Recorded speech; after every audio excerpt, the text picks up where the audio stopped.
अस्सलाम वालेकुम viewers, welcome back to our channel voice of novels. हम आपके लिए लेकर आए हैं नॉवल बनी बाय नूर सहर। बिना वक्त ज़ाय किए नॉवल की जाने बढ़ेंगे।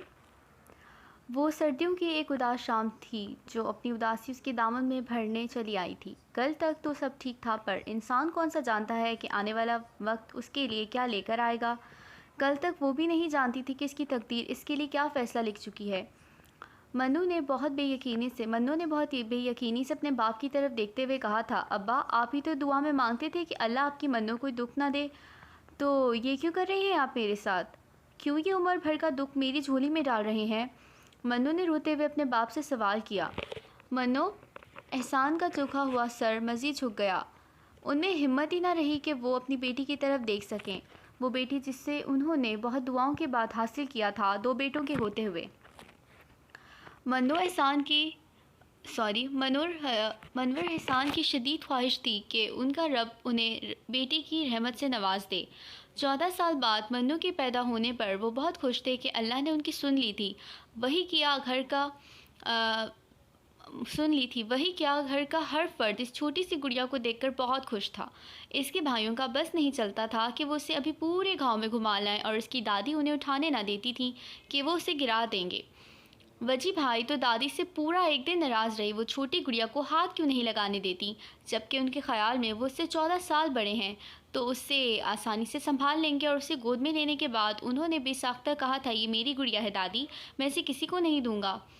मनवर एहसान ने मुस्कुराकर इससे मन्नू को लेकर मजदत हसान को देते हुए कहा, ये गुड़िया तुम दोनों भाइयों की गुड़िया है, उसके साथ मिलकर खेलना, पर उसे कभी टूटने नहीं देना। और आज वो खुद उसकी ज़ात को, इस एतमाद को तोड़ आए थे। वो कैसे बाप थे जो अपनी बेटी के सारे ख्वाब तोड़ सकते थे? मन्नू, मुझे माफ़ कर दे, तेरा बाप बहुत मजबूर हो गया था, उन्होंने रोती हुई मन्नू के आगे हाथ जोड़ते हुए कहा। मन्नू ने तड़प कर उनके हाथ पर अपने हाथ रखते हुए अपने बाप के आंसू पोंछते हुए कहा, अब्बा ऐसा मत करें, मुझे मेरे रब के आगे गुनहगार मत करें, आप बस वजी भा को बुला लाएं, वो सब ठीक कर देंगे, वो इस मसले का हल बेहतर निकाल लेंगे। वजाहत का नाम सुनते ही मनवर एहसान को गुस्सा आ गया। मन्नू, बस इस शख्स का नाम भी मेरे सामने मत लेना। वो शख्स जो तेरे बाप को सारी बरादरी में जलील और रुस्वा करके चला गया, तुझे लगता है वो हमारे मसलों का हल निकालेगा, जिसके लिए 2 भाइयों का टूट जाना कोई मायने नहीं रखता। बाबा वजी भाई ने उस वक्त जो किया अपने हक़ के लिए किया, उन्हें किसी को पसंद करने या ना करने का हक़ उनके मज़हब ने दिया है। अब्बा, लोगों की बातों में आके इस हकीकत से नज़रें मत चुराइए, वो आपके बेटे हैं और हमेशा रहेंगे। वजाहत भा के मामले में वो ऐसी ही हसास थी। वजाहत के ख़िलाफ़ वो एक लफ्ज़ भी नहीं सुन सकती थी, इसलिए अपने बाप के मुँह से अपने माजा के लिए तस्दीक अपने माँ सॉरी व्हाट पता नहीं क्या लिखा हुआ है, अपनी माँ जाये की तस्लील पर गुस्ताख हो गई। मनवर एहसान को इसका गुस्ताखाना लहजा मज़ीद गुस्सा दिला गया। ज़रीना ने जल्दी से आगे बढ़कर मन्नू को अपने बाप के सामने से हटाया। बस कर जा मन्नू, कैसे अपने बाप के सामने ज़ुबान चला रही है? मन्नू, अपनी माँ की तरफ देख। अम्मू, मैं ज़ुबान नहीं चला रही, मैं बस अब्बा को सच बता रही हूँ, जिससे वो पिछले 2 साल से नज़रें चुरा रहे हैं। वजाहत भाई ने जो किया वो उनका हक़ था, वो इस घर से खुद नहीं गए थे, उन्हें अब्बा ने निकाला था, पर फिर भी उन्हीं को मोदरे इल्ज़ाम ठहराया जा रहा है। ज़रीना जानती थी उसे वजाहत से कितनी मोहब्बत थी, उसे कितनी तकलीफ़ होती थी जब कोई कहता था कि वजाहत ने गलत किया है। मन्नू एक दफ़ा फिर अपने बाप से जवाब तलबी के लिए उसके सामने जा बैठी। अच्छा चले मान लेते हैं वजी भा ने गलत किया, पर मेरा कसूर बताएं, मैंने क्या गलत किया है जो आप मेरे लिए फ़ैसला कराए हैं? मनवर एहसान ने उसकी तरफ देखा, जो आज ये इरादा कर चुकी थी कि वो आज उनसे सारे हिसाब पूरे करेगी। उन्होंने उसके सामने से उठते हुए बहुत शिकस्त खुर्दा लहजे में खुद को कहते सुना, कल तक खुद को इस निकाह के लिए तैयार कर लेना या मजदत का जनाजा देखने के लिए तैयार कर लेना। मन्नू ने बहुत बेयकीनी से सर उठाकर मनवर एहसान को बाहर जाते देखा और उसे एक महमे में अंदाज़ा हो गया दूसरा फ़ैसला उसके बाप के लिए ज़्यादा मुश्किल क्यों है। अब्बा, मन्नू के लहजे में एकदम से हार आ गई। मनवर एहसान मुड़े बगैर कहा था, वजाहत को फ़ोन करने से पहले एक दफ़ा ज़रूर ये सोच लेना कि तुम्हारा बाप एक बेटा पहले ही खो चुका है, कल तुम्हारे इनकार के बाद दूसरा भी खो देगा, और मुझ में इतनी ताकत नहीं है कि मैं अपने बेटे को सूली पर लटका देख सकूं। कहते ही मनवर एहसान कमरे से बाहर निकल गए। बाबा साईं, कत्ल की माफ़ी भी दी जा सकती है, लाजमी नहीं कि बेटे के बदले बेटा ही मारा जाए। ओ पुत्र जी, हमने कब कहा है कि मनवर कल पंचायत में अपने बेटे से ही दस्तबरदार हो। दूसरा रास्ता भी तो तूने दिया है ना, सॉरी, दूसरा रास्ता भी तो दिया है ना हमने। और मुझे तो ये ना बता क्या गलत है और क्या सही। नंबरदारी प्लेट में रख कर नहीं मिली, वर्षे में मिली है। तू बस मुझे ये बता, कल मनवर की बेटी से पंचायत में निकाह करेगा या नहीं, तो मैं तेरे भतीजे की वनी करके लाऊं मनवर की बेटी को। सजावल को अपने बाप की पस्ती का अंदाज़ा तो था, पर वो इस हद तक गिर जाएंगे ये नहीं सोचा था। खुदा के कहर से डरे बाबा साईं, इस गांव की नंबरदारी मिली है, खुदाई नहीं, जो आप किसी के लिए कोई भी फैसला अपनी मर्जी से करेंगे। और ये कत्ल भी आप ही की कोई चाल होगी, क्योंकि वो जानता था इसका बाप अपने फ़ायदे के लिए किसी भी हद तक जा सकता है। वरना जानते तो आप भी हैं बिलावल भाई कितने पानी में थे। शर्म कर सजावल, अपने मरहूम भाई के लिए कैसे अल्फाज इस्तेमाल कर रहा है। शर्म तो आपको आनी चाहिए बाबा साईं, अपने जुल्म की इंतहा पर। उसने भरी आंखों से झूले की तरफ देखा जो अब्बा ने उसे अपने हाथों से डाल कर दिया था। मुर्शिद भाई, अब इस झूले पर मन्नू कभी नहीं बैठेगी ना? उसने मुर्शिद से सवाल किया। मनवर एहसान के कमरे से बाहर निकलते कदम रुक गए और वो दरवाजे की ओट में नीचे बैठते चले गए। वो अपनी बेटी की दिल आज़ारी का सबब बन गए थे। मुर्शिद भाई, आपको याद है ना, मैं नाश्ता इस झूले पर बैठकर करती थी और आप और वजी भा चारपाई से उठ करने वाले मेरे मुंह में डालते थे और अम्मा मुझे डांटती थी। मनवो इंसानों की तरह चारपाई पर बैठकर नाश्ता कर और भाइयों को भी करने दे। फिर वजी जब बाहर चले गए थे, मैं उस झूले पर बैठना भी छोड़ दिया। अब मैं भी नहीं रहूँगी इस चारपाई पर, आपके साथ कोई भी नहीं होगा कल से। मर्शद के आंसू निकल पड़े। मर्शद भाई, अब्बा ने मेरे साथ ऐसा क्यों किया? उसने आंसू पीते हुए उनसे सवाल किया। मर्शद ने उसे अपने सीने से भींच लिया। अल्लाह ताला ने उन्हें कैसा बेबस कर दिया था। वो अपनी बहन की कोई मदद तो क्या उसे तसल्ली तक न दे सकते। आज से पहले वो उनकी ज़ुबान बनी रही। वो उनकी हर इशारों से ही की बात सबको अपनी ज़ुबान से बताती थी। अब शायद वो कभी भी किसी को अपनी बात नहीं समझा सकेंगे। मनवर एहसान ने दिल पर पत्थर रखकर उसके पास आकर उसे उठाया था। पंचायत का वक्त हो गया है मन्नो।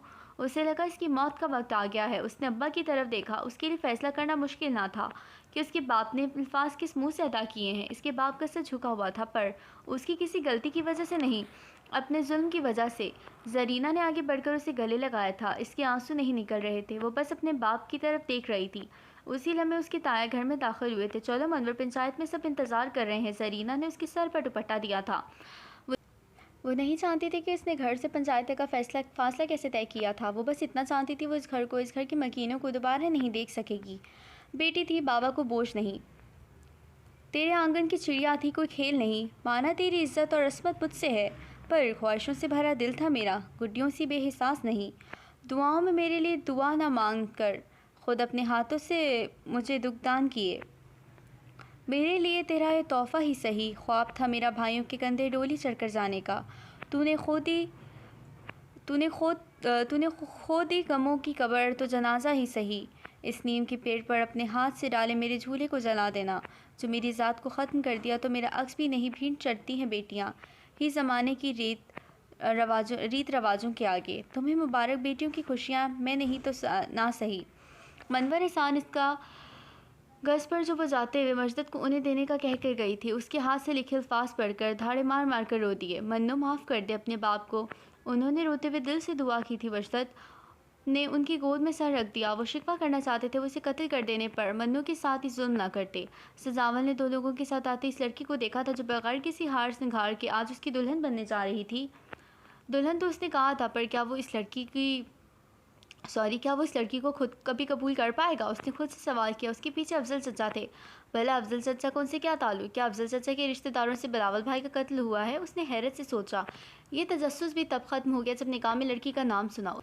उस पर हैरतों के पहाड़ टूट पड़े। वो तो इतनी पुरएतमाद लड़की थी, उसने अपने साथ ये नाइंसाफ़ी कैसे होने दी?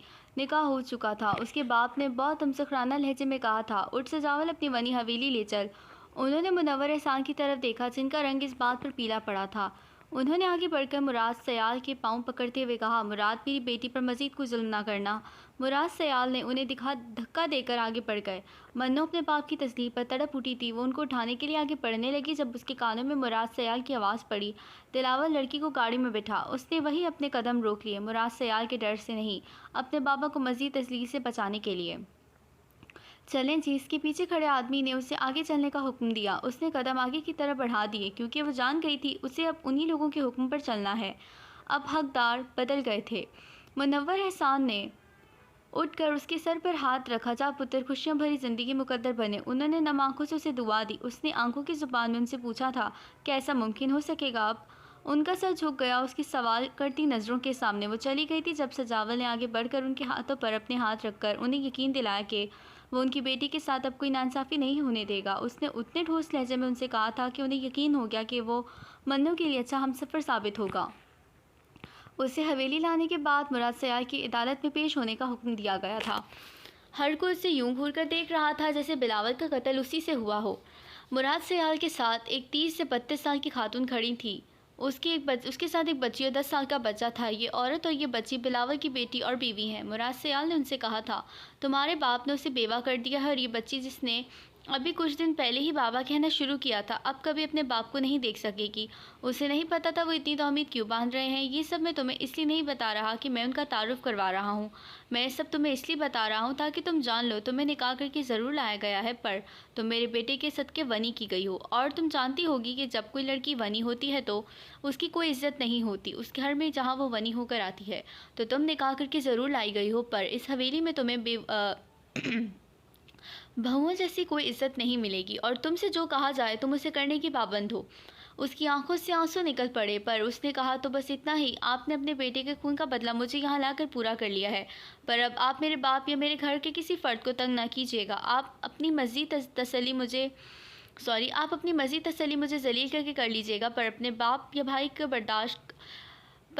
की तसल्ली बर्दाश्त करूंगी। उन्हें हैरत हुई, उसे अपनी जान की परवाह नहीं। वो अभी भी अपने पिछलों की फ़िक्रमंद थी। उन्होंने उसकी बात का कोई जवाब नहीं दिया था। नूरा माई, उन्होंने बाहर खड़ी मुलाजमा को आवाज़ दी, इस लड़की को ले जाएं और अपने कमरे में रखें। जी साईं। चलें बीबी। नूरा माई नाम से बुलाना है। क्या तुम्हें नहीं पता ये कैसे आई है? इज़्ज़त और तकरीम उसका हक़ नहीं।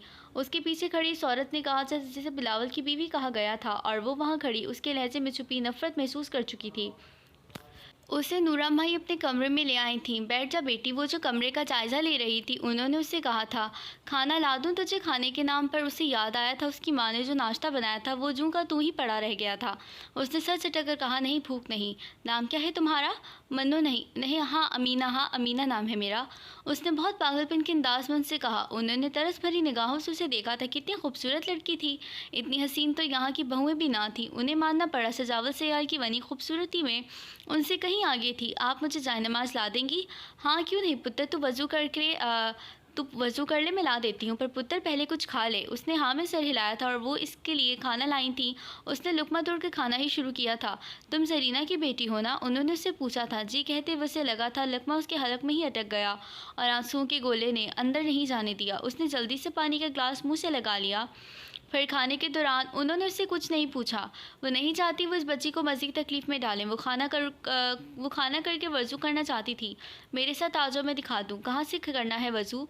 वो उनके साथ चल पड़ी। कमरे में आने के बाद नूरा ने उसे जाए नमाज दिया और ख़ुद बाहर चली गई। सजावल अपने बाप के चले जाने से काफ़ी देर बाद घर आया था। उसने यही सोचा था पंचायत से उठकर वो शहर चला जाएगा, पर जब से उसने उसे देखा था उसका दिल ना किया कि वो उसे इधर अकेला छोड़कर जाए। घर आने पर पहला सामना उसके बाप से हुआ था। वो उनके पास से गुजर जाना चाहता था जब उन्होंने उसे आवाज़ देकर रोक लिया। वाह सजावल, तूने तो मेरा दिल जीत लिया, आज मेरी बात मान कर, उन्होंने उससे कहा था। सजावल ने मुठियाँ भेजते हुए उनसे कहा, मुझे आपका दिल जीतने का कोई शौक़ नहीं। मैं किसी मजलूम पर जुल्म करने से मजबूर हो गया था। मैंने बस अपनी माँ की आंखों की फरियाद पर अमल किया है। हाँ भाई, तुम माँ बेटे तो हमेशा नीचा दिखाते आए हो, तो ये मौका वो कैसे जाने देती अपनी अच्छाई साबित करने का। उन्होंने बहुत हकारत से अपनी बीवी का नाम लेते हुए जवाब दिया। खैर, मुझे इस लड़की के बारे में बात करनी थी। आपका बदला पूरा हो तो गया है उसे वनी करवा के। खैर, मुझे इस लड़की के बारे में बात करनी थी। आप बदला पूरा हो तो गया है वनी करवा कर उसमें हवेली में लाकर। अब इस बारे में क्या बात करेंगे ना? सजावल, बदला तब शुरू हुआ है। मुझे तब सुकून मिलेगा जब वो रोज़ इधर जलील हुआ करेगी और उसका बाप घर बैठा तड़पा करेगा, तब होगा मेरा बदला पूरा। उन्होंने अपनी असली खबासत से मुस्कुराते हुए कहा, और वो तुम्हारे नाम पर लाई ज़रूर गई है, पर तेरी दुल्हन बरादरी की ही लड़की बनकर आएगी, इसलिए उसकी ज़्यादा हमदर्द बनने की कोशिश ना करना। कल को छोड़ना मुश्किल हो जाएगा। उससे अपने बाप की इतनी संगीली की तवक्का ना थी। वाह बाबा साईं, क्या खूब चाल चली है, उसने उनके सामने खड़े होते हुए कहा। पर आप क्यों भूल जाते हैं कि मेरी परवरिश आपकी माँ ने की है, और अगर वो आपकी औरत की इज़्ज़त करना नहीं सिखा सकी तो ये इज़्ज़त उन्होंने मुझे करना सिखा दी, औरत के हर रूप में। और रही बात हमदर्द होने की। तो मैं बता दूं आपको, वो सजावल सियाल की मनकूहा बनकर आई है। इस सजावल की जिसने अपनी माँ के साथ अब तक कोई ज़्यादती नहीं होने दी, तो वो अपनी बीवी के साथ भी नहीं होने देगा। समझा दीजिएगा इस हवेली के एक हर फर्द को। वो सजावल सियाल की बनी नहीं बीवी होकर आई है इस हवेली में। उसके साथ किसी ने भी किसी किस्म की ज़्यादती की तो मुझसे बुरा कोई नहीं होगा। उसने मुराद सियाल की आंखों में आंखें डालकर ये बात कही थी, और मुराद सियाल जानते थे वो अपने कॉल का कितना पक्का है। उन्होंने सोच लिया था कि उन्हें इस मामले में बहुत तरीके से चलना है। वो अपने बाप से बात करके बाहर चला गया। जब उसने नूरा माई को बाहर बैठे देखा, और इधर इधर क्यों बैठी है वो माई, वो उनका नाम नहीं लेता था। पुत्र, वो अमीना नमाज़ पढ़ रही थी, तो मैंने सोचा बाहर चली जाऊँ, मेरी मौजूदगी से उसकी इबादत में खलल ना आए। उसे हैरत हुई कि उसे यहाँ ठहराया गया है। माई, वो नमाज़ पढ़ लें तो उनसे कहिएगा कि मुझे उनसे बात करनी है। मैं इंतज़ार कर रहा हूँ। ठीक है? ठीक है बेटा, मैं कह दूंगी। नूरा माई अंदर चली गई, और वो सोच रहा था उससे क्या कहना चाहिए। कुछ अर्सा पहले उसे देखकर उसे शदीद ख्वाहिश बन गई थी कि वो उसे अपनी ज़िंदगी में लाएगा, पर इस तरह तो वो कभी नहीं चाहता था। मुझे किसी से कोई बात नहीं करनी, अब जाकर कह दे उनसे। उसकी कानों में आवाज़ गूंजी थी। उसने कमरे की तरफ देखा और दरवाज़ा खोलने ही लगा था जब वो फिर बोल पड़ी, मुझे इन दरिंदों से कुछ नहीं चाहिए नूरा माई, उनका मकसद तो पूरा हो गया मुझे यहाँ लाकर। फिर क्यों अब ये मेरी ज़ात को मज़ीद ज़ख्मी करना चाहते हैं? पुत्र, तो उनके निकाह में आई है। एक दफ़ा बात सुन ले, वो बच्चा ऐसा नहीं है, नूरा ने उसे बहलाते हुए कहा। नूरा माई है तो वो भी मुराद सयाल का बेटा, जितना मर्जी पढ़ लिख जाए, खून तो उसमें मुराद सयाल का ही है। और बाहर खड़े सजावल को लगा इस लड़की ने इसके मुंह पर तमाचा दे मारा है। वो गुस्से में अंदर चला आया। वो एकदम से खड़ी हुई थी। माई, अब जाएं यहाँ से, मुझे इनसे ज़रूरी बात करनी है। पर पुत्र, मैंने कहा जाए, मैं उनका ज़्यादा वक्त नहीं लूँगा, उसने गुस्से में कहा। नूरा माई बाहर निकल गई। वो अभी तक वैसे ही खड़ी थी। उसे लगा था उसकी ज़ात का एतमाद तो इन लोगों ने छीन लिया है, अब इज्जत भी नहीं रहने देंगे। वो उसे देख रहा था जो सर झुकाए उसके सामने खड़ी थी। उसे देखते उसका सारा गुस्सा झाग की तरह बैठ गया। वो तो आंखों में आंखें डालकर बात करती थी। उसे इस पर हद दर्जा तरस आया कि इसके बाप के जुल्म ने उसका एतबार छीन लिया था। इस लड़की के कितने ख्वाब होंगे, वो क्या क्या करना चाहती होगी अपनी ज़िंदगी में, पर उसके बाप ने उसके सारे ख्वाब तोड़ दिए थे। उसने आगे बढ़कर उसके पाँव में पड़ा दुपट्टा उठाया था। वो डर कर 2 कदम पीछे हटी।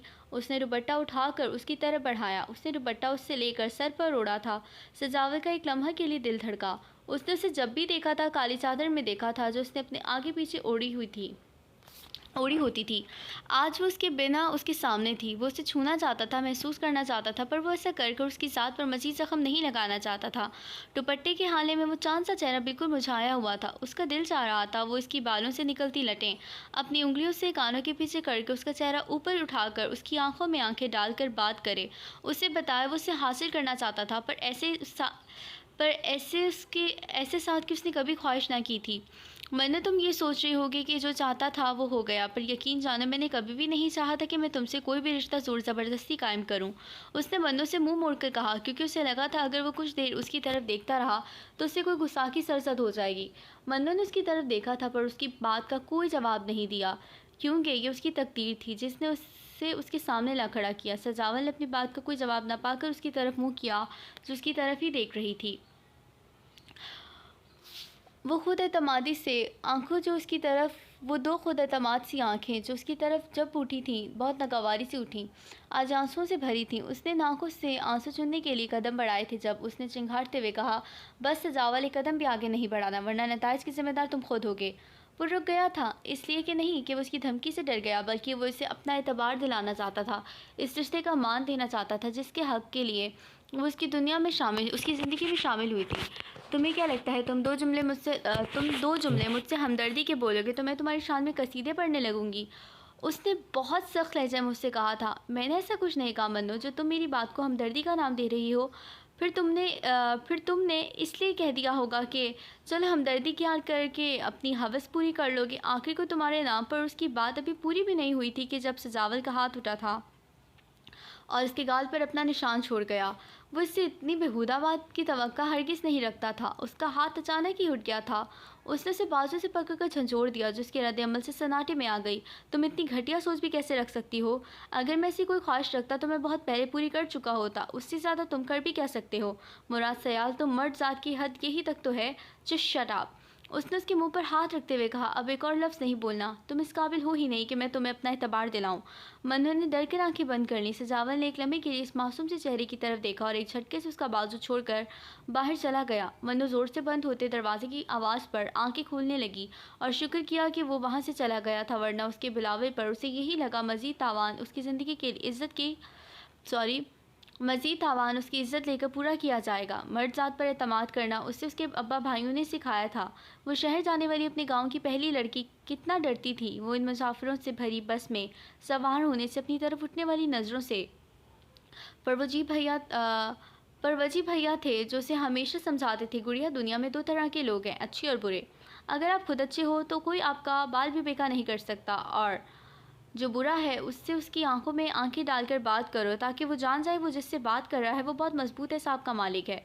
वो उसे इन लड़कियों की मिसालें देते थे जो इतनी दूर दूर से कॉलेज यूनिवर्सिटी आती थीं। यही वजह थी कि वो किसी मर्द से बात करते हुए कभी डगमगाई नहीं थी, कभी इस बस में सवार होने से नहीं डरी थी जिसमें उसकी तरफ बहुत सी नज़रें उठी थीं। उसकी ज़ात में खुद एतमादी उसका भाई लेकर आया था, इसलिए उसने आगे बीएस साइकोलॉजी में कॉलेज जाकर खुद दाखिला लिया था, पर आज वही एतमाद उसके बाप ने तोड़ दिया था। इसलिए उसे सजावत सियाल की किसी बात का यकीन नहीं आया था। नूरा कमरे में आकर सो चुकी थी, पर आज नींद उसकी आंखों से कोसों दूर थी। उसे सोग मनाना था अपनी इज़्ज़ीज़ रिश्तों के बिछड़ने का। वो अपने रब से अपने लिए सब्र और हौसला मांग रही थी, अपनी आने वाली ज़िंदगी की मुश्किलों को बर्दाश्त करने का। रात गुजर चुकी थी, पर आने वाली सुबह उसके लिए अंधेरा ही लेकर आई थी। सजावल उसके रवैये से दिल बर्दाश्ता होकर अपनी माँ के कमरे में आया। वो बेड की टेक से सर लगाए लेटी थी। वो उन्हें क्या बताता जिसकी गमसार होकर भी कोई मदद नहीं कर सकती थी। उसने मुस्कुराकर उनके पास बैठकर उन्हें बताने लगा, आपको पता है माँ, आज आपके बेटे का निकाह हुआ है। और उसके सर पर सहरा बांधने वाली माँ नहीं थी। उसके साथ उन्होंने गूंगों की सी जुबान में उससे कुछ कहा था। उसने उनके हाथ पकड़ लिए, पर आप परेशान नहीं होइएगा, दुल्हन मेरी वही लड़की है जिसे मैं ज़िंदगी में लाना चाहता था, बस थोड़ी नाराज़ है। एतबार नहीं है उससे कि मैं वाकई उसे चाहता हूँ, पर मैं उसे एतबार दिलाऊंगा, आप दुआ कीजिएगा अम्मा जानी। उससे मेरा एतबार आज है, उसने बहुत हसरत से उनसे कहा था। उन्होंने उसे करीब आने का इशारा किया। करीब आने पर उन्होंने उसका माथा चूम लिया, जिस बात का यकीन दहानी थी कि वो दुआ करेंगी। नूरा माई उसे सुबह सुबह ही किचन में ले आई थी। वो उनकी मदद करवा रही थी जब बिलावल सियाल की बीवी उसके सर पर आ खड़ी हुई। नूरा माई, कल से नाश्ता सबके लिए एक लड़की अकेली बनाएगी, उसने नूरा माई को हुक्म दिया था। पर पुत्र ये अभी नई है, उसे यहाँ के तौर तरीकों का नहीं पता, कुछ दिन साथ करवा दूंगी तो पता चल जाएगा। नूरा माई, उसने बहुत गुस्से से उन्हें पुकारा, पता तो आपको भी नहीं था शुरू में, आपको तो किसी ने नहीं सिखाया, उसे भी आ जाएगा जब करेगी। उसने आंखें निकालते हुए उनसे कहा, मैं कर लूँगी माई, आप कल से मेरे साथ नहीं आइएगा। उसने माई से कहा था ताकि वो उन्हें उसकी वजह से जलील ना करे। बिलावल सियाल की बेवा ने उसे हकारत भरी निगाहों से देखा था और बाहर निकल गई। पुत्र, मैं बस कमरे की हद तक ही तेरी मदद कर सकती हूँ, नूरा माई ने उससे कहा। कुछ देर बाद उसने अपने कमरे में बुलाया था। वो हैरान हुई थी उसे इससे क्या बात करनी थी।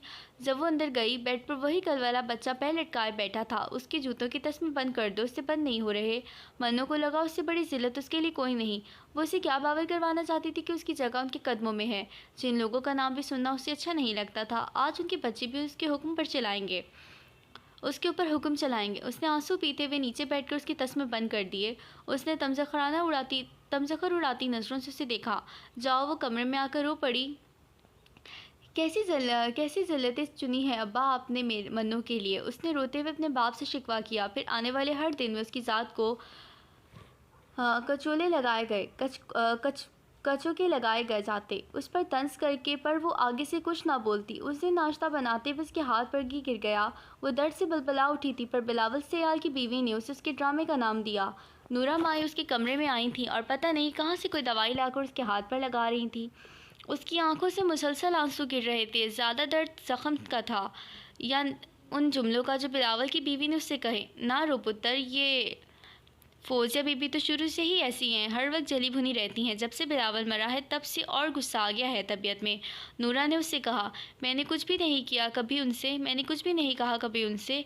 हाँ बच्चा, जानती हूँ, तो बस खुद को आदी बना ले इन रवैयों का। क्यों रो रो के अपनी जान जलाती है? किस्मत का लिखा समझ कर कबूल कर ले।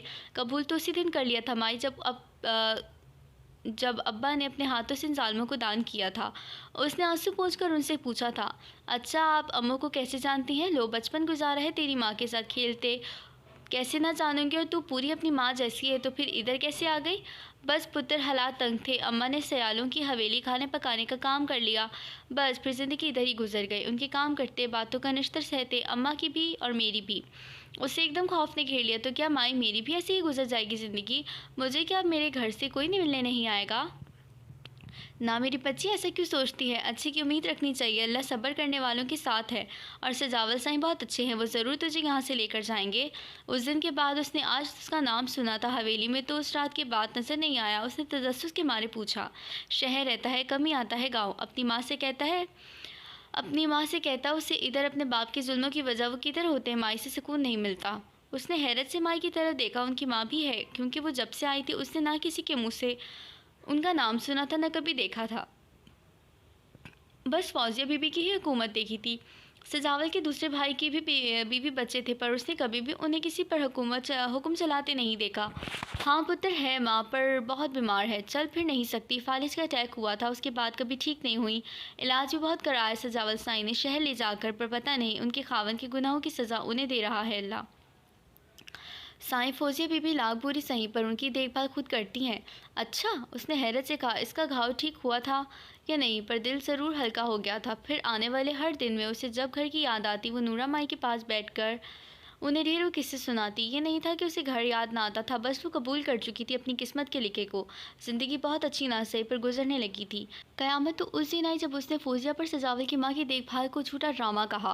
वो काम ख़त्म करके रात को कमरे में आई थी, जब उसने दवाइयों का ढेर देखा। ये किसकी दवाइयाँ हैं माई? वो अब उनका नाम नहीं लेती थी। ये वो बड़ी बीबी की दवाइयाँ हैं, फौजिया बीबी ने दी थी फेंकने के लिए। कल सजावल साईं आ रहे हैं ना, बड़ी बीबी से मिलने, तो वो नई दवाइयाँ ले आते हैं और फौजिया बीबी पुरानी दवाइयाँ फेंकवा देती हैं। उस दिन गोलियों को पत्ते देखे, जिनमें से एक गोली भी इस्तेमाल ना हुई। फिर उनके ख़त्म होने की तारीख देखी, तारीख 2 साल बाद ख़त्म होनी थी, पर गोली एक भी नहीं इस्तेमाल की गई। उसे सारी बात समझ आ गई थी। माई, आपको पता है दवाइयाँ अगले 2 सालों में भी पुरानी होने वाली नहीं। क्या मतलब है पुत्र तेरा? मतलब ये माई, दवाइयाँ दी ही नहीं जा रही, दवाइयाँ देने का दिखावा किया जा रहा है। नूरा माई हैरत से एकदम नीचे बैठ गई। उन्हें फौजिया बीबी की घिनौनी हरकत का क्यों इल्म ना हो सका? वो एक अरसे से सजावल के आने से पहले वो दवाइयाँ पुरानी हो गई हैं कहकर फेंकवा देती।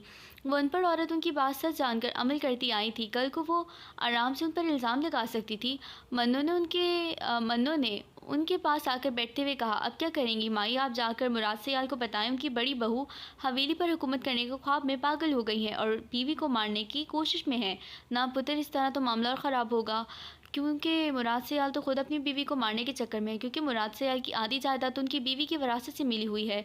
बस बड़ी बीबी के अब्बा की वसीयत के मुताबिक वो जायदाद तब तक मुराद सयाल के नाम पर नहीं हो सकती जब तक वो जिंदा हैं। नहीं तो मुराद सयाल तो कब का उन्हें तलाक दे चुके होते। मन्नू को शख्स की हर दर्जा संगीली पर बहुत गुस्सा आया। तो अब आप क्या करेंगी? उसने माई से पूछा था। ये गोलियों के पत्ते कल सजावल को दूंगी, फिर वो जाने और उसका बाप। आने वाला दिन मन्नू के लिए बहुत सख्त साबित हुआ था। नूरा माई ने वो गोलियों का ढेर जाकर सजावल को दिखा दिया। वो उनकी सारी बातें सुनकर बहुत गुस्से में उठकर अपने बाप के सामने जाकर खड़ा हुआ था। ये सब क्या है बाबा साईं? उसने गोलियों के पत्ते उनके सामने उछालते हुए पूछा था। क्या पुत्र? उन्होंने अनजान बनकर पूछा था। ये वो दवाइयाँ हैं जो अम्मा जानी के लिए इस डॉक्टर की दी हुई हैं, जिसका यकीन था कि दवाइयाँ अगर 2 महीने लगातार खिलाई गई तो वो ठीक हो जाएंगी। और पिछले पूरे 1 साल से दवाइयाँ नूरा माई के हाथों फेंकवा दी जाती हैं और मुझे ये कहा जाता है कि दवाइयाँ ख़त्म हो गई हैं और ला दूँ। क्या मैं इन सब की वजह जान सकता हूँ? उसने अपने बाप से बहुत ठहरे लहजे में पूछा था। वो लाख उनके खिलाफ सही, पर अगर आज वो इतनी ऐशो इशरत की ज़िंदगी गुजार रहा था तो उन्हीं के पैसे पर गुजार रहा था। खुद अपना बिजनेस शुरू किए उससे अभी कोई बहुत कम अरसा हुआ था। वो लाख बुरे सही, उसके बाप थे। यही बात थी, वो उनसे कभी बदतमीज़ी नहीं कर सका था। पुत्र, तेरी माँ की देखभाल तो तेरी भरचाई की ज़िम्मे है। मैं अभी उसे बुलवाता हूँ। वो वाकई सिलसिले से अनजान थे। वो जानते थे सजावल अपनी माँ से कितनी मोहब्बत करता है और फौजिया उनके भाई की बेटी थी, जिसका इस हवेली पर हुकूमत का तब से ख्वाब था जब से वो बयां कर आई थी। उन्होंने फौजिया को बुलाकर इससे वजह दरियाफ्त की थी। उसने गड़बड़ाते हुए कहा कि वो दवाइयाँ रोज़ देती हैं। उनका कमज़ोर लहजा उन दोनों को यकीन दिला गया कि वो झूठ बोल रही हैं, पर वो उनकी बेटी की बेवा थी। 2 बच्चे थे उसके। उन्होंने उसे जाने का कहा। वो कमरे से बाहर चली गई थी, पर वहीं खड़ी थी जानने के लिए कि उनका पोल खुला कैसे। पुत्र, फौजिया से गलती हो गई। हवेली पर हुकूमत ने उसे अंधा कर दिया। तू माफ़ कर दे उसे। तू माफ़ कर दो उसे। तेरे बड़े भाई की बेवा है, कहाँ जाएगी बेवकी की चादर ओढ़े। जुल्म करने का तो वो कभी कायल नहीं रहा। वो तो फिर उसके भतीजे भतीजी थे। उनसे उनकी माँ छीनकर वो कौन से रब को राज़ी कर सकता था। उसने फैसला कर लिया कि जिम्मेदारी अब वो किसे देगा। बाहर खड़ी फौजिया को अंदाज़ा हो गया था कि उनके हाथ में अब कुछ नहीं रहा और ये सब छीनने वाला कौन था। आने वाली सुबह मन्नू पर बहुत भारी थी। वो नाश्ता बनाने के लिए किचन में गई थी जब फौजिया उसके सर पर आ खड़ी हुई। वो दवाइयाँ तुमने दिखाई थी सजावल को? हाँ, मैंने ही दिखाई थी, उसने बगैर डरे जवाब दिया। फौजिया ने उसके मुंह पर थप्पड़ दे मारा। मन्नू इतनी शदीद रद्द-ए-अमल की तवक्को नहीं रख रही थी उससे। वो इस थप्पड़ पर ही बस नहीं हुई थी, उसने मन्नू को मज़ीद मारना शुरू कर दिया। तुम क्या समझती थी, तुम ये करोगी तो तुम्हें हवेली में इज़्ज़त मिल जाएगी? बहुत बड़ी भूल थी तुम्हारी, उसने उसके बाल खींचते हुए कहा। मन्नू खुद को उसकी गिरफ्त से आज़ाद करने की कोशिश कर रही थी। इसी लम्हे नूरा माई किचन में आई। आगे सब देखकर वो उल्टे पाँव सजावल के कमरे की तरफ भागी। उसकी आंख माई के शोर से खुली थी। वो जी फौजिया बीवी वो जी फौजिया बीबी मन्नू को बहुत मार रही हैं। उन्होंने बहुत घबराई आवाज़ में अपने आने के मकसद से उसे आगाह कर दिया था। वो लम्हे के सार्वे हिस्से की किसी जल्दी में बगैर जूती पहने किचन की तरफ को भागा। उसके बाल अभी तक फौजिया की गिरफ्त में थे। तुम क्या समझती हो, तुम्हारे बाप ने मुझसे मेरा शौहर छीन लिया तो मुझसे मेरी हुकूमत छीन लोगी? मैं तुम्हें जान से मार दूंगी ना तुम रहोगी ना मेरे कामों में दखल अंदाजी करोगी। उसी लम्हे सजावल ने आगे बढ़कर उनको मन्नू से परे हटाया। आप पागल हो गई हैं भरजाई, उसने मन्नू के सामने खड़े होते हुए कहा। हाँ, हो गई हूँ पागल। तुम सब लोगों ने मेरे साथ ज्यादती की है। पहले मेरा शौहर छीना, अब मेरे बच्चों के सर से साहिबान छीनना चाहते हो, उन्होंने बहुत हंसियानी लहजे में कहा। सजावल को लगा वो अपने हवासों में नहीं है। वो उसके भाई की बेवती पर अपनी माँ के साथ उनकी की गई ज्यादती को माफ़ नहीं कर सकता था। इस वक्त उनसे कुछ भी कहना फजूल था। वो वहाँ से चला आया। फौजिया रोती हुई वहीं बैठ गई और मन्नू को लगा वो बस उसे बचाने आया था, उसका दिफा करने नहीं। नूरा माई उसको कमरे में ले आई थी। उन्हें समझ नहीं आ रहा था कि वो उसको किस तरह तसल्ली दें। वो रो रही थी, बेतहाशा रो रही थी, पर उन्हें लग रहा था कि आज उसका दुख रो के ही कम होगा। वो आंसू साफ करती बाहर आ गई। वो घुटनों पर सरक के रोई चली जा रही थी। क्यों नहीं वो बोला कुछ, जब वो सच भी जान चुका था। उसकी बेइतनाई तो दुख दे रही थी। उससे अपने अब्बा याद आ गए, कैसे तड़प उठे थे जब अभी वो अम्मू की सख्ती से रो पड़ती तो उसे कुछ ना कहा कि जरीना उसके हिस्से का मुझे डांट लिया कर, पर मेरी बेटी को ना रुलाया कर। उसने दुख से अपने बाप से शिकवा किया। काश बाबा आप देख पाते, आपकी बेटी की रूह को रोज़ झलने किया जाता है, कभी लफ्ज़ों की निश्चित छिपोकर तो कभी इसकी चमड़ी उधेड़कर। सजावल उसके कमरे में चला आया। उसे पता था कि वो रो रही होगी। वो उसे वहाँ अकेला छोड़कर चला आया था, हालांकि उसका शुक्रिया अदा करना चाहिए था। इसी की वजह से तो वो जान पाया था कि उसकी माँ के ठीक ना होने की वजह क्या थी। वो घुटनों के गिर्द बाजू फैलाए सर घुटनों में दिए रो रही थी। जब उसने उसे आवाज़ दी मन्नो, उसने सर उठाकर उसकी तरफ देखा। उसे समझ नहीं आया कि वो उसकी दिलजोई कैसे करे। वो उठकर उसके सामने आ खड़ी हुई। वाह सजावल से यार, क्या मोहब्बत है तुम्हारी, उसने उसकी आंखों में आंखें डाल कर कहा। पिछली दफ़ा तुम मुझे यकीन दिलाना चाहते थे कि मैं एतबार करूं तुम्हारा, मुझे यकीन आ गया। आज तुम अपने रिश्तों को बचाने के लिए गलत बात का ही साथ दोगे।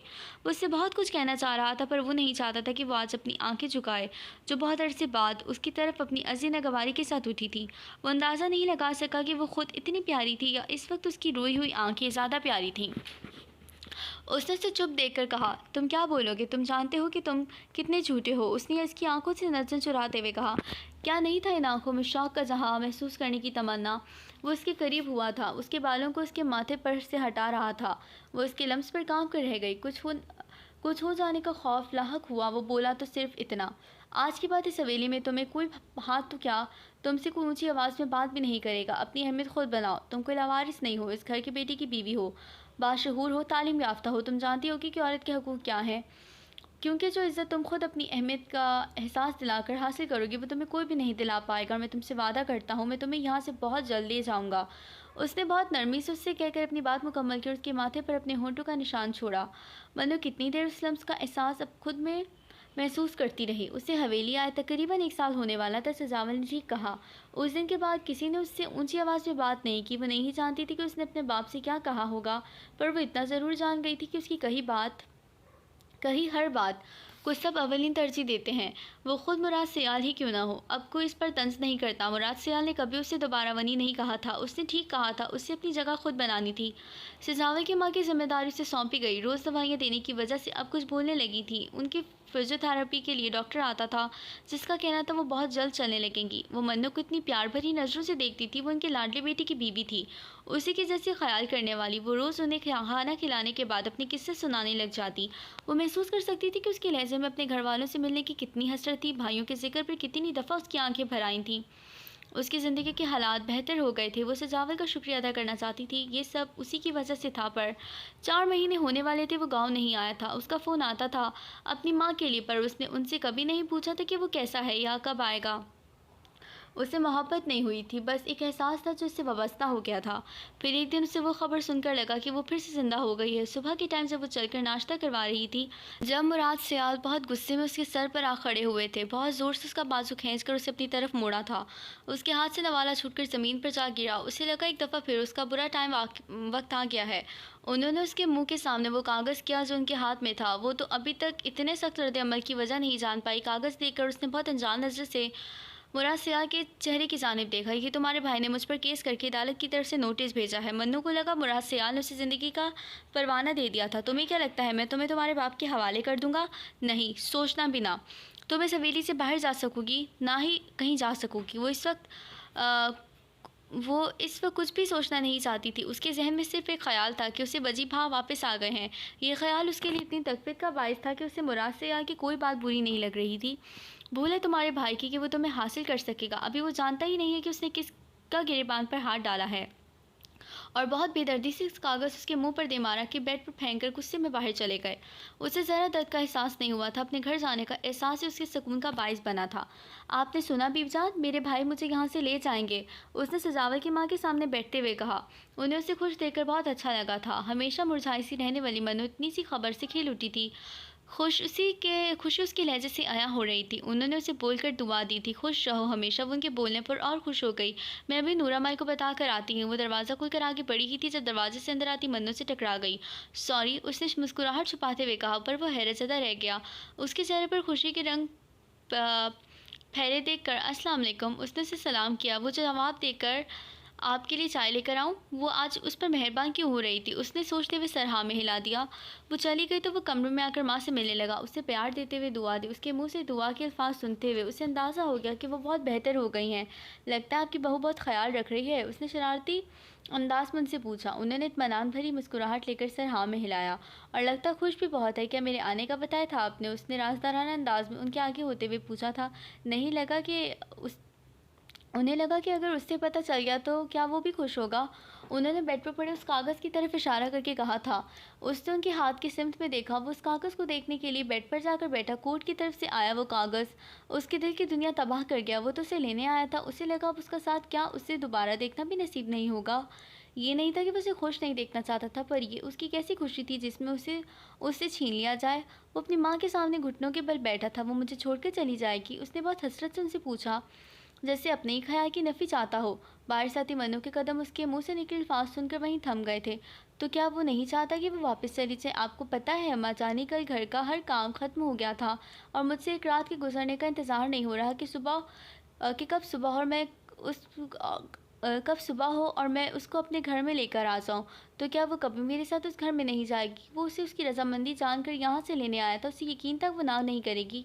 उसका यकीन टूट गया था। अब वो इसे हासिल कर सकेगा। मन्नू को लगा वो उससे ज़्यादा नहीं सुन सकेगी। वो शख्स उसके लिए रो रहा था जिसे उसने हमेशा बेतबार जाना। वो इस घर में बनी ज़रूर बनकर आई थी, बहुत बुरा टाइम भी देखा था, पर वो हमेशा उसकी ढाल बना था। बहू होने का मकाम भी उसी ने दिलवाया था। वो जब भी उसके सामने आया था उसकी नज़रें झुकी हुई होती थीं। कैसी तशंगी थी कि उसके लहजे में जब वो उससे बात करता था। सायराना नकुश का मालिक सजावल सयाल जब भी उससे बात करना चाहता था वो हमेशा उसे नागवारी लिए देखती, पर आज वो चाहती थी वो उसे देखे ताकि वो उसे बता सके उसकी हर बात का यकीन आ गया है। उसने कभी इस रिश्ते को अना का मसला बनाकर कोई कुर्बत नहीं मांगी थी उससे। वो चाहता था वो उसकी तरफ एतबार का सफ़र तय कर आए। उसे एतबार आ गया था सजावल की मोहब्बत पर। उससे अपने लिए रोता देखकर क्या वो उसकी मोहब्बत को छोड़कर जा पाएगी? अपने दिल को खामोश पाकर उसने फैसला अपने रब पर छोड़ दिया। 3 तारीखों में ही वजी भाग केस जीत गए थे। वो बहुत खुश थी। उसके भाई ने उसका मान नहीं टूटने दिया था। अनजाने में ही मुनव्वर एहसान से कत्ल हुआ था जिसकी उन्हें 3 साल की उम्र कैद की सज़ा सुनाई गई थी। वो सज़ा भुगतने के लिए तैयार थे, पर सजावल सियाल ने कत्ल माफ़ करके वो सज़ा भी ख़त्म करवा दी। वो नहीं चाहते थे कि उसके बाबा से मज़ीद अपने रब के गुनहगार हों। मुबारक को सजावल ने घर आकर उसे मुबारकबाद दी और दिल पर पत्थर रखकर उसे आखिरी दफ़ा देखा था। क्या पता वो जाते ही उसे खुला ले लेती। वो नहीं चाहता था कि वो कोई मज़ीद पेशरफत करे जो उसको बेतबा ठहराए। उसने उसकी तरफ देखते हुए कहा था, तैयारी कर लो, तुम्हारे भाई आने वाले हैं तुम्हें लेने। वो उसकी निगाहों में छुपी इल्तिजा पढ़ सकती थी। वो कहकर जाने के लिए मुड़ा था जब वो उसके सामने आ गई। मेरे बुरे रवैयों के लिए माफ़ तो कर जाओ। ताकि जाते हुए मुझे ये तो अफसोस ना हो कि किसी मज़लूम के साथ ज़्यादती करके जा रही हूँ। मन्नू ने मुस्कुराहट दबाते हुए कहा। उसका दिल चाहा था वो उसे कहे, मत जाओ, ये ज़ुल्म बर्दाश्त नहीं कर सकता। माफ़ किया, उसने दिल की ख्वाहिश दबाते हुए कहा। उसी लम्हे बाहर से दस्तक हुई। सजावल साहब मन्नू बीबी के घर वाले आ गए हैं। वो उसे देखे बगैर आगे बढ़ा था जब मन्नू ने उसका हाथ पकड़ते हुए कहा था, मुझे कोई तलाक नहीं, बारात चाहिए। सजावल से हाल उसकी आंखों में आंखें डालकर कहा, ताकि वो जान ले कि उसे एतबार आ गया था। सजावल को लगा मन्नू ने उसे जीने की नवीद दे दी है।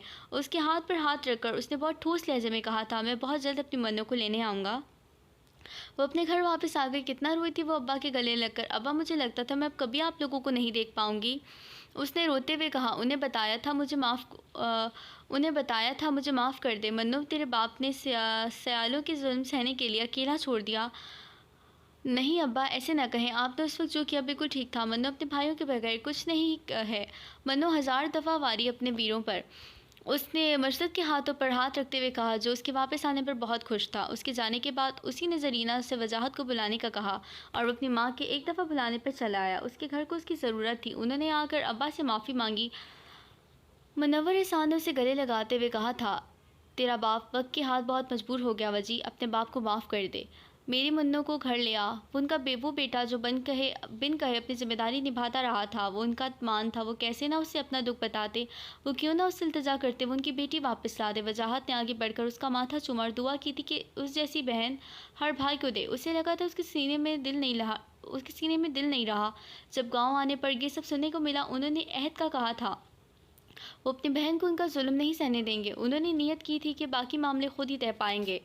कुछ दिनों बाद ही मुराद से आल और उनकी बीवी उनके घर आए मुनव्वर एहसान से माफ़ी मांगने। वो जान गए थे मन्नू उनके बेटे की ख्वाहिश है और एक बेटा पहले ही अपनी अना की वजह से खो चुके थे, दूसरे को मज़ीद अपने से दूर नहीं करना चाहते थे, इसलिए वो सजावल की ख्वाहिश पूरी करने चले आए। मुनव्वर एहसान ने तारीख दे दी थी। उनके जवाब के पास सजावल का बस नहीं चल रहा था कि वो मन्नू के पास उड़कर पहुंच जाए और उसे बताया कि वो कितना खुश है। खुदा ने उसकी सुन ली। जब अम्मा जान ने उनसे कहा, पुत्र मन्नू का जोड़ा लेकर आना है तो उसे साथ ले जा, शहर से ख़रीद लाओ। आप तो यूँ कह रही हैं जैसे वो मेरे साथ चली जाएगी। फिर वो खुद उसके साथ गई और मुनव्वर एहसान से सजावल को इजाज़त देकर दी। मन्नू उसके साथ गाड़ी में यूँ आकर बैठी थी जैसे उस पर एहसान किया हो। उसने गाड़ी आगे बढ़ाते हुए जता भी दिया, तो एहसान ही है जो जा रही हूँ, वरना अपने भाइयों का ख्याल करके कभी ना जाती। उसने मसनूई गुस्से में कहा, अच्छा चलो फिर का एहसान और कर दो, अपनी मोहब्बत का इजहार करके। आपसे किसने कहा कि मोहब्बत करती हूँ आपसे? उसने मुस्कुराहट दबाते हुए पूछा। इन दो आंखों ने जो मेरे सामने झुकती नहीं। सजावल ने उसका हाथ अपने हाथ में लेते हुए कहा। मन्नू ने सजावल की तरफ देखा। हाँ, मैं मोहब्बत करती हूँ उस शख्स से जो मुझे हमेशा पूरे एतमाद देखना चाहता है। मन्नू इंतज़ार करती है उस शख्स का जो हर बुरे वक्त में उसकी ढाल बनता है। मन्नू एतबार करती है उस शख्स का जो उसकी इज़्ज़त उसके पाँव में नहीं उसके सर पर देखना चाहता है। हाँ, मोहब्बत है मुझे उस सजावल से जो मन्नू को उससे भी बढ़कर चाहता है। इतने खूबसूरत इजहार पर उसने बहुत मोहब्बत पाश नज़रों से इसकी तरफ देखा, जिसने यह कर आंखें मूंद लीं और सजावल को यकीन आ गया कि उसने मोहब्बत को ज़बरदस्ती नहीं बल्कि अपने एतमाद दिलाकर हासिल किया है। सो प्यारे रीडर्स, यहाँ पर एक शॉर्ट मनी बेस्ड नावल अपने इख्तिताम को पहुँचता है। ये बहुत ही क्यूट और इनोसेंट मासूम सा नावल था, अच्छा था, मैच्योर राइटिंग स्टाइल था। वरना इससे पहले एक मैं नावल पढ़ रही थी नाज़रीन कंवल का, तो वो जो था ऐसा लगा कि मैंने बीच में छोड़ दिया, मैंने उसे कंप्लीट नहीं किया। अगर आप लोग मुझे कहेंगे कि रूह इश्क नावल जो है मैं कंप्लीट करूं, तो हाफ़ मैंने पढ़ लिया है, आगे मेरा पढ़ने का दिल ही नहीं किया क्योंकि मुझे ना राइटिंग थोड़ा सा लग रहा था सही नहीं। तो खैर, अगर आप लोग मुझे कहेंगे कमेंट्स में बताएंगे कि वो नावल मैं रीड करूं तो मैं रीड करूंगी, ठीक है, अदरवाइज़ नहीं। और आप लोग बताइए कि आप लोगों को लाइट स्टोरी मनी बेस्ड कैसी लगी, जिसमें ना ज़्यादा जुल्म था ना ज़्यादा ज़्यादती थी, लेकिन अच्छा था, हक पर था, सच पर था। तो आप लोग बताइए आप लोगों को स्टोरी कैसी लगी। तो मिलते हैं नेक्स्ट नावल में। अपना ख्याल रखें। अल्लाह हाफ़िज़।